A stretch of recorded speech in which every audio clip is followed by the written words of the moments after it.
Welcome to Gospel Diaries, a platform that offers a unique avenue for artists to share their stories, their experiences, and personal journeys. Today we're at the First Church of Loving Faith with Pastor Douglas Powell and Elder Roland Shaq.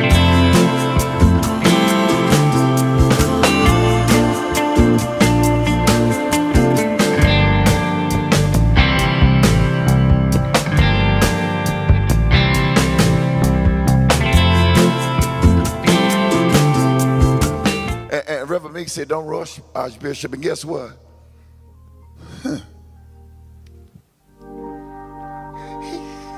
He said, "Don't rush me, Doug." Look on this life. He'll give you a new perspective. He'll give you a new determination. Yes, he will. He'll lead you around every pitfall. Anytime folks put pitfalls in your way, but he'll lead you around the pitfall. Let's go inside.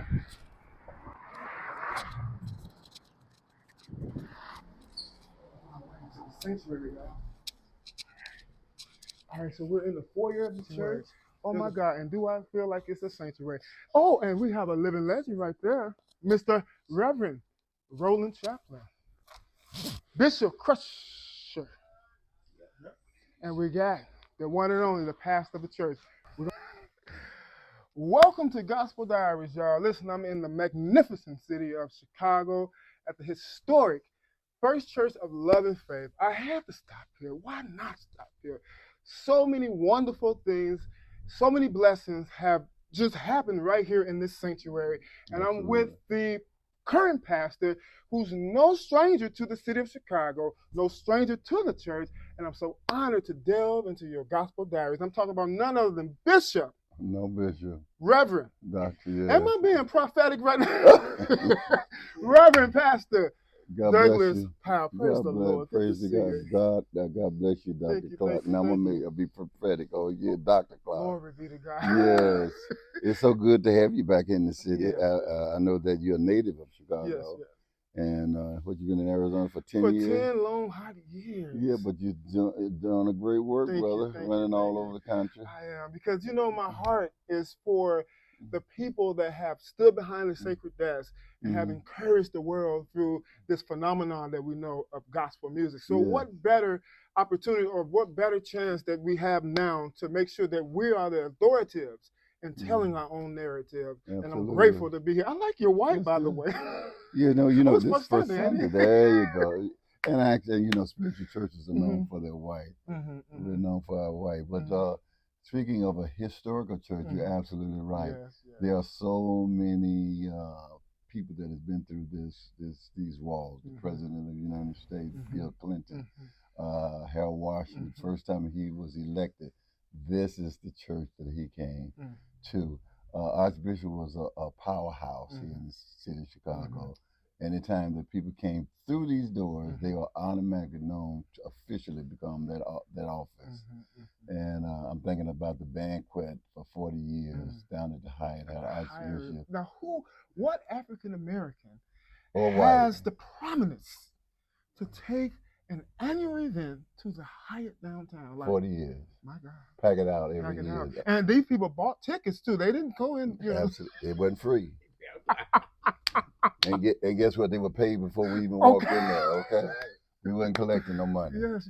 He was a hard taskmaster, and thank God we was able to sit at his feet and learn so much. You know, a lot of people say, well, how y'all operating after Archbishop died? Because we were stewards. And see, when you're a good steward, you know what to do and how to do it. So. Well, you are carrying the vision, you know, and I think that is so profound because you've been here for so many years. So I'm going to let you talk about how you got affiliated with First Church of Loving Faith and Bishop Lucius Archbishop. Absolutely. That's an easy one. Okay. That's the easy one. I didn't find my way here. I was one of the founding members.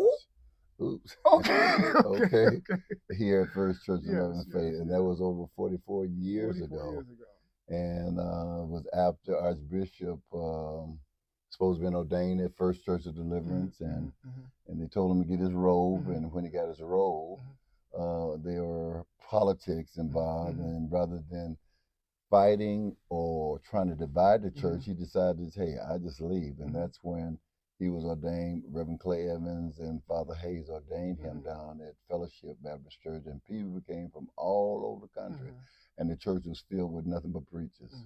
Wow. So, and then he started, we motorcade about, 300, 400 cars here from Mount Pisgah Baptist Church. So we had 2 radio broadcasts, international broadcasts. So he came on strong. And when we came out here, less than 6 months, we paid for both buildings. We have this edifice, the First Church of Love and Faith. We have the daycare center, and we have a dining room that we remodeled. And I purple and gold and that's where Archbishop spent most of his time. You know, he was a good cook. Yeah. Well, I wish I could have tasted some of his cooking, but I wish you could have. And I heard you said Midikaya wanted to know, Pastor Midikaya wanted to know what we cooking. That was Archbishop's gift. Oh, okay. I can cook, but I can't cook for the masses. Okay. And guess what? That's a lot of hard work, because he starts on Monday shopping. You know, he want to get the best food, and he loved preparing. He raised hell when you messed over his food. I mean, big time. Right in front of folks. Oh, wow. You couldn't be messing up my peach cobbler or stuff like that. Everybody knew Archbishop. And to know him was to love him. You know, he was a hard taskmaster. A lot of outsiders that looked in, they thought he was a rough man, but he was nothing but a pussycat. Meek as a lamb. Meek as a lamb. So let's delve a little bit more into Archbishop.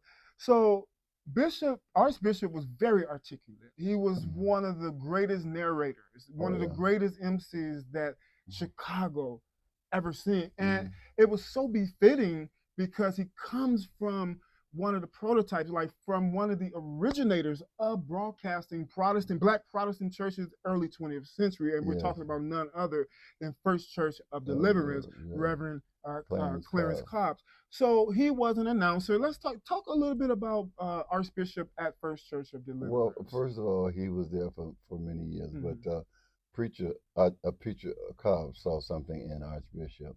Archbishop was very, when you speak articulate, he was a smart person, but Reverend Cobbs saw his gifts, and I think at the age 16 years old,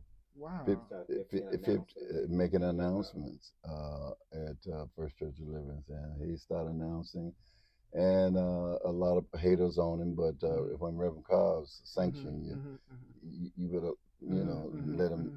That was okay.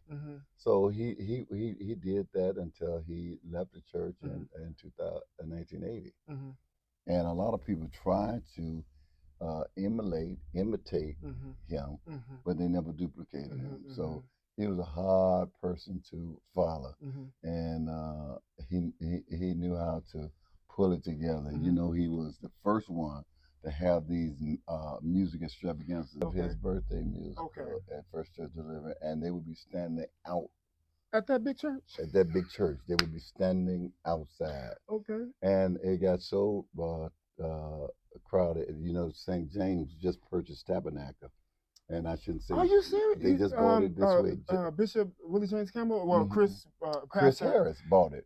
Yesterday, they closed on it yesterday. Oh, wow. I'm glad that it's still in our he wanted to stay in Brunsville, so the seats over 2,000, and it was called a mega church when we come up, But absolutely, Archbishop would take the concert, music extravaganza there, and they would be standing. Our Archbishop would always tell the story how preacher Cobb said, "Start this program." You know, Reverend was looking for certain people to come, but Archbishop was known for starting on time. And we started. I was a baby, but he started the program, and the choirs, and we talking about 200 strong. We're not talking about no choirs of today, 50 here. So we talking about the Treadwells, over 150, the Thomas, over 100. Fellowship, strong. Friendship Baptist Church, strong. New Covenant Baptist Church, Novella, Norton Tuck. Do you know anything about Novella, Norton Tuck? I don't know about it. You got to find out. Novella, Norton Tuck was an awesome director, and a lot of folks forgotten about her real soon. You know, unfortunately, that's one thing, Brother Clark. I'm trying to always maintain and keep Archbishop legacy alive. I get criticized for that. I have no problem with the criticism. I can handle all that. But a lot of ministry lose they forget about their foundation. And when they lose their foundation, anything that don't have a foundation has cracks in it. Exactly. So we want to make sure that he stays intact, you know. So it's okay if I say, like, his spirit still resonates here in this temple. Yeah. Like, It's here. It's you see what I'm saying? Yeah. So he really did a mighty work here at this church. I must ask you, so yes, Archbishop, I will always call him Archbishop, even in his primitive years, you know, when he was just with no pseudonym or no title or whatever. Hall. I would still call him Archbishop because he's deserving of that. Exactly. So Archbishop, when he started and organized, and you came with, what was the vision of this church? The vision was to stand here as a beacon light and tell men and women, boys and girls, that be not dismayed, whatever be tired, that God will take care. And you know, just like First Church of Deliverance was known for Jesus as the light of the world, First Church of Love and Faith was known for walking with the King.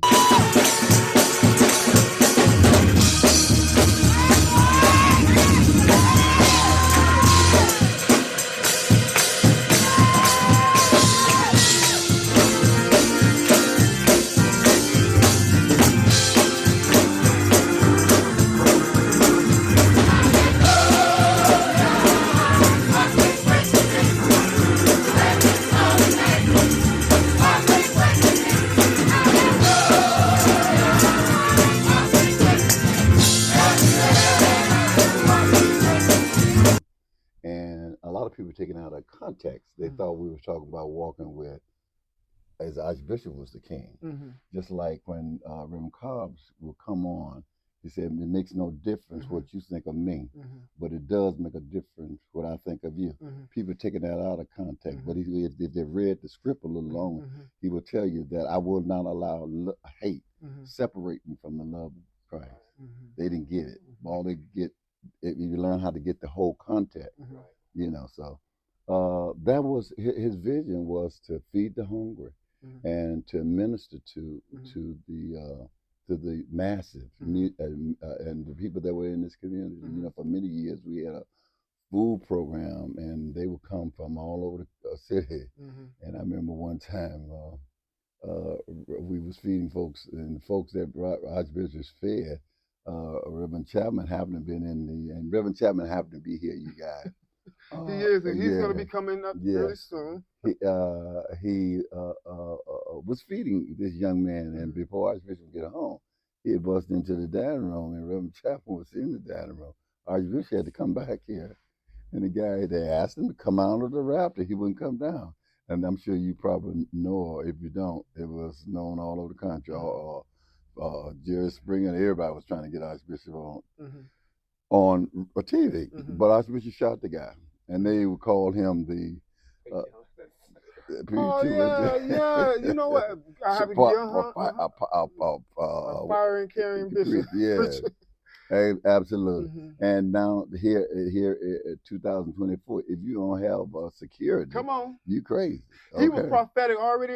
He was foreseeing back then. Absolutely. Sometimes you have to take some things in your own hand, because if you, I don't want to be the victim. Just like the other day, a young man was getting ready to be robbed, and he shot all 4 of the guys. You know, he could have went home dead. So guess what? I rather for you to go home dead, not live, and I can go home to my kids. And the same thing with our police department. You know, they're going through a strain. I know a lot of ugly, and I know this is our pitch here, but a lot of police officers, I pray for them, because they want to go home. They got families, and we got people will call them, and and they got problems in their home, and they be the first one to say police brutality, but you call the police, and you was getting beat up or knocked side the head. but everybody want to sue the city. But anyway, this ministry has stood tall for 44 years, serving the community. Take this moment to talk about some of the adversities that you may have faced here, starting off or midway here at First Church of Love and Faith. There has been a lot of challenges, good, bad, and sometimes God has to take you to the fire, but He's always taking you through. I always tell my members, learn how to go through, don't get stuck. He said, though I walk through the valleys, dark places, the shadow of death, I feel no evil. Why are you in the valley? Remember, there's a lily that sits in the valley, okay? So we have had challenges, but there's one thing about Archbishop, if we had him, you'd never known about him because he was a strong man. And anything that needed to be taken care of, guess what? He took care of it. He took care. And the things that he didn't take care of, he had so many connections here in the city. All he had to do is get on the telephone. You know, he served as the chairman of the city of Chicago for 25 years. Wow. Everybody lost their jobs except him. And I remember people would come far and near and bring Archbishop checks. Archbishop was too smart for that. He was a lot of wisdom. He would take, not like these other folks, take the check and cash it. He'd take the check and put it up on the wall because he knew one day somebody would come. So they did not. He left under Manuel when Manuel came in. So he had the challenges. Most of the challenges he had has not been this ministry. It's helping other ministries. Archbishop kept a lot of churches. Come on, talk to me, somebody out there. He kept a lot of churches from closing, the doors being closed. We used to be in these white chairs here, and I told Archbishop, remember I told Archbishop, these, I told, y'all look at these white chairs. We was in there for many years. I told Archbishop, if you buy another bench for some other church, I said, I'm gone. You know, I was just joking. So we started putting the benches in. I bought the first bench here, but he announced that one of our missionaries did, but I gave him first $2,000, you know.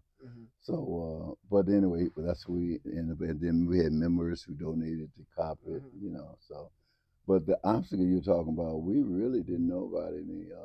And since we have been, since Archbishop been gone, and not say not gone, we know the spirit was never born. Therefore, it will never die.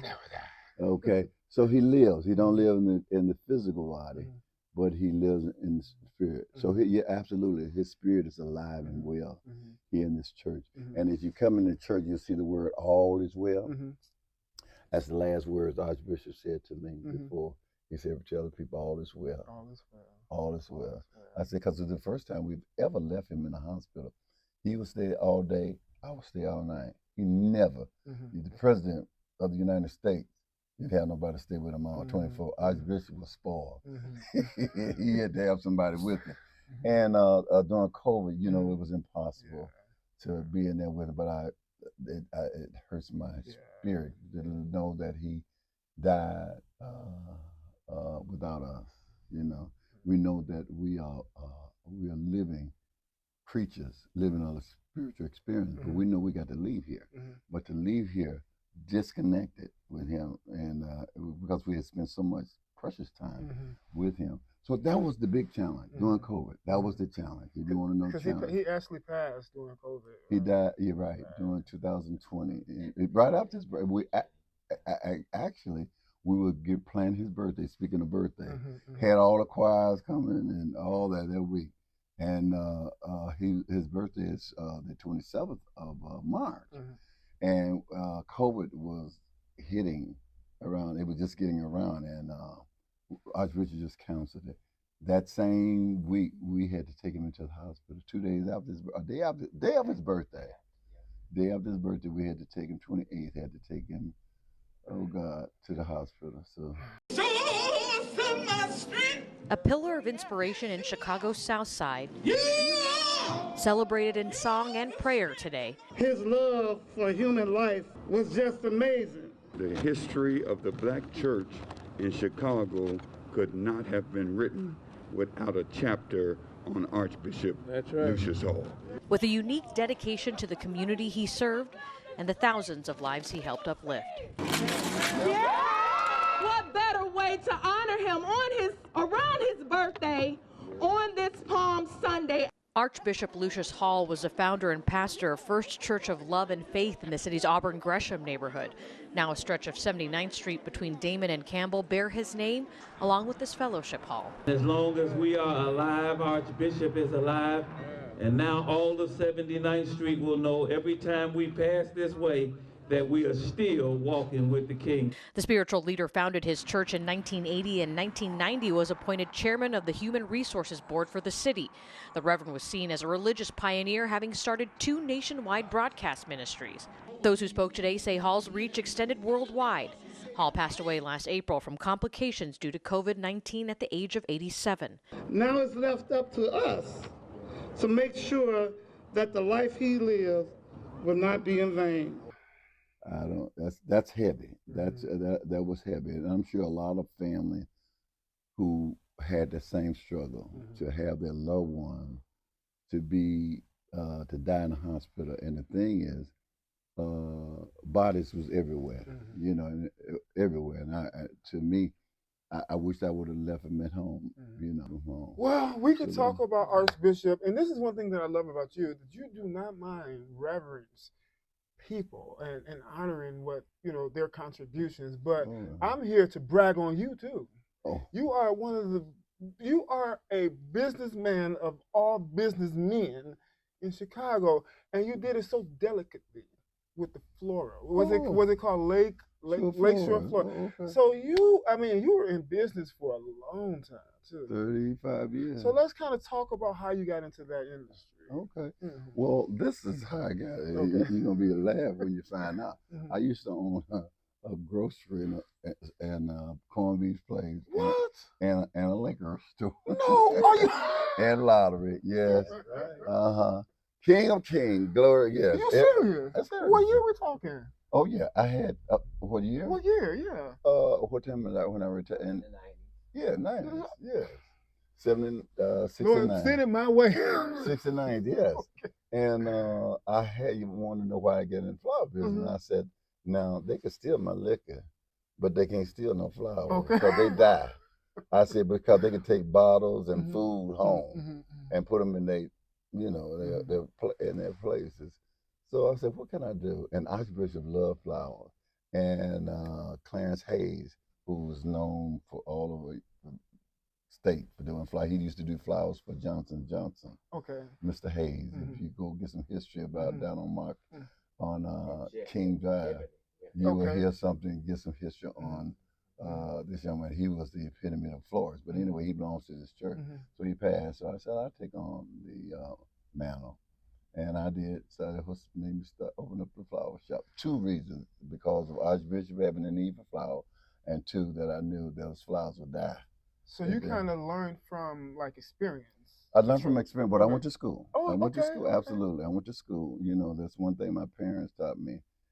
Always learn your craft, because they'll come today and they'll get cute on you at the same time. Know how to operate. The same thing with the music department. You have musicians that come and go and they might get cute. That's why I learned how to play. You know, but I didn't have to play here at the spiritual church, but I did a lot of playing when I'm from the Baptist. I was a Baptist. I was a Baptist person, but I also was in real estate. Yeah, that's really what got me motivated in business. I own a property. I own about 6 properties. You know, I'm trying to get rid of 2 right now. But ended up working. I left. Ended up working for the Department of Children and Family Services as a supervisor. Moved from there. I was administrator for the Department of Children and Family Services. I then left there, retired. Dorothy Brown called me back to work. I went to work for the county, and I stayed there from 2086 to 2018. And I was over probate for Cook County. Learned a whole lot of stuff. You're talking about like Reverend Harold Bailey. He did probate challenge. He was totally different. Oh, okay. His was probation or challenge. Probation is delinquent. I'm using the wrong word, but they were adult prisoners. Okay. And they was exiting the prison system, and he would navigate you know, them out into the society Got and you. praying Okay. that they, you know, finding jobs and Mhm. stuff. I know, Mhm. been knowing him for forever. But he worked for Cook County. Mhm. I worked for Cook County. He worked for Cook County Jail. I worked for Cook County the administration when you get in custody of your parents, children, Okay. and then mainly my stuff was these wills, you know, which I tried to discourage. It was discourage people from getting wills because all of the money was going to the lawyers, and I saw so many. I don't want to call their name, but a whole lot of gospel singing, a whole lot of preachers of the estate just went down the drain. Mhm. Yeah. Mhm. So, and then I retired from that and just graduated from Trinity International with a master's in Mhm. theology, 2 weeks ago. Can I shake And, your hand again? yeah, absolutely, I brother. had to embrace this moment. Yeah, You because a know, lot that's of people say, yeah. you going back to school. And that was be my fourth degree. So I told him I'm not going back to school. The thing is that because of Archbishop being sick, I just took off class. And they called me and said, Mr. Goff, you only have 3 classes to take. I said, y'all gonna give me some money? Okay, because it costs like $4,000 for a class, you know. So I finished up, and these gentlemen went out with me, and we celebrated, and it was nice. Even the president of the school, had wanted to take pictures with me because it was very few blacks. Okay. Okay. And then we went to Carson. You heard about Carson Ribs, right? Yes, absolutely. Carson, the owner, has out in Deerfield, came in and wanted to meet me, take pictures with me, and by the way, remind me to send him pictures. He wanted to put my picture up on the wall, like I'm a celebrity. You I'm a are. nobody trying to be somebody. Yeah. And trying to tell everybody about somebody. Ah, glory. That's what I'm.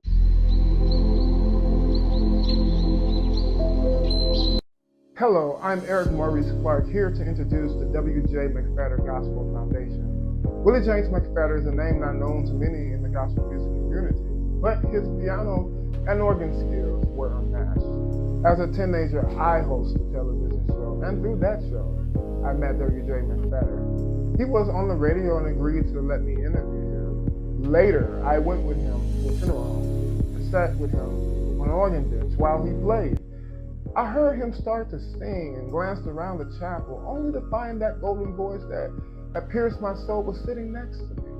From that point, I felt compelled to learn of his musical journey, to learn of the culture behind gospel music. W.J. was a member of the Alex Bradford Singers, a group known for their harmonies and gospel standards such as Too Close to Heaven. Willie James shared with me many experiences. I absorbed all I could, loving to hear his moving stories. I learned of yesteryear's struggles and victories. My life's work was forming before my very eyes. Willie James shared his feelings of being forgotten. A has-been. Those feelings weighed on him. I started to carry his burden and wondered how many other gospel music heroes had stories that have been overlooked as well. In 2015, Willie James passed. His death struck me hard. My mind was immersed in the compelling stories and his feeling of neglect from the gospel world. The fact that his voice was silenced took a toll on me. I have dedicated my life to this work. My heart's desire is to bring awareness to the value of learning from these past gospel greats. By doing so, we care for these jewels in our community and provide a platform where their stories can be heard in their own words.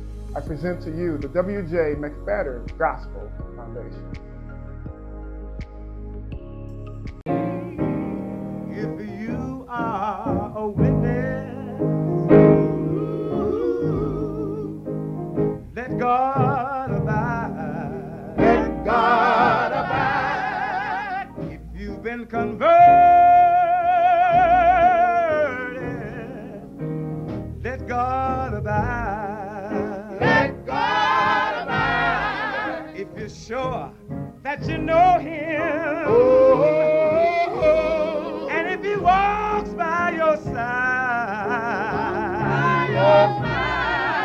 you gain the victory, the victory to every problem if you let God.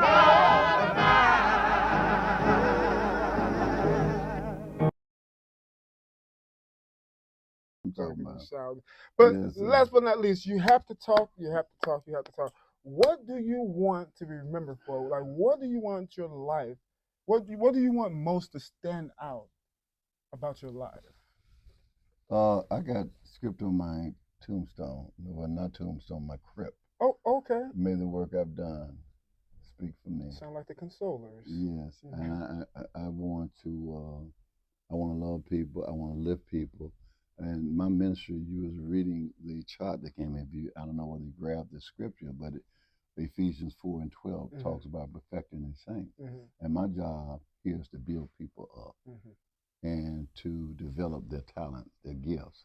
And the Bible says that we have some gifts, and then they have some got many, and then some ain't got none. They just perpetrate it. You know, particularly these prophets, you know, that's telling everybody they're gonna get a car and a house. Everybody ain't gonna get no car. Everybody ain't gonna get no house. I just went down somebody's road just so let me get off TV before I get in trouble. Okay. Now you talking the truth. Okay.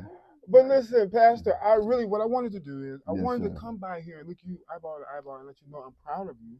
Thank Thank you so much for carrying the work. Like, it's hard. I know it. I know in my life with my adversities, I couldn't even imagine, you know, the vast amount of, you know, situations that you encounter, just like trying to keep Archbishop's legacy alive, trying to create your own signature. So I just wanted to stop by, wanted you to share a little bit of the history. I wanted people to see the beautiful edifice, see your beautiful face, and just love on you on Gospel Diaries. And perhaps, I know we're going to get a chance to get you back on Gospel Diaries. I just want to tell you thank you. And we're going to get Reverend Roland Chapman, and we're going to further about, you know, his experiences here. But thank you so much. Thank you, and I bless you, brother. Thank you. Talking about challenging and going through. I know I've been following you a couple years ago.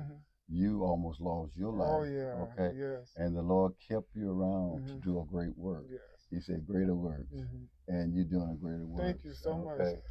Purpose. All right. All right. God bless you, All God. right. All right.